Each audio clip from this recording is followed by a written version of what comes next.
شاری مێژووی حەزەر کە مێژووی بنیادنانی بۆ سەرەتاکانی سەدەی دووەمی پێشداین دەگەڕێتەوە، دوای زیاتر لە 2 ساڵ مانەوە لە ژێردەستی داعش بە تەواوەتی خاپوور بووە. ئەو شوێنەوارە مێژوویە گرنگە کە 80 کیلۆمەتر لە باشووری خۆراوی مووسڵەوە دوورە و لە ناوچەیەکی بیابانیدا هەڵکەوتووە. هاوشێوەی شوێنەواری تەدموری سووریا و بەترای ئوردون بە یەکێک لە گرنگترین پایتەختەکانی بیاباندا دەنرێت و لە لیستی شوێنەوارە مێژوویەکانی ڕێکخراوی یونسکۆی جیهانیشدا پۆلێنکراوە. بەهۆی تۆکمەیی لە دروستکردن و بوونی چەندین بورجی چاودێری لە دروازەکانی شاری حەزەر لە کاتی پەلاماری ڕۆمانیەکاندا بە پارێزرایی ماوەتەوە.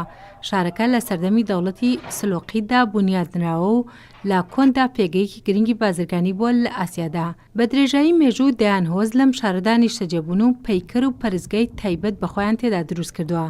شارەکە بە درێژایی مێژوو گرنگی استراتیژی خۆی لەدەستداوە لەبەر ئەوەی چەندین دەواازەی گرنگی ئابووری و سەربازی تێدایە لەسەر هەردوو ڕووباری دیجلە و فرات. لە ساڵی 1950دا چەند نووسراوێکی مێژووی لەو شارە دۆزراونەتەوە کە لەسەر بەرد هەڵکۆڵراون و کە چەند دەقێکی تایبەت بە تاوان و سزا لە خۆ دەگرێت. لە ساڵی 2003دا دوای ڕوخاندنی ڕژێمی بەعەس شارەکە زیانێکی ئەوتۆی بەرنەکەوت، بەڵام دوای ئەوەی لە ساڵی 2014دا مووسڵ کەوتە دەست داعش، لە ئازاری ساڵی 2015دا داعش هاوشێوەی شوێنەوارەکانی تری عێراق کەوتە کاولکردنی ئەو شارە و لە ناوبردنی ئاساوارەکەی. نەتەوەیەکگرتوەکانیش داوای کرد کاولکردنی ئەو شارە لەلایەن داعشەوە وەک تاوانی جەنگ سیر بکرێت.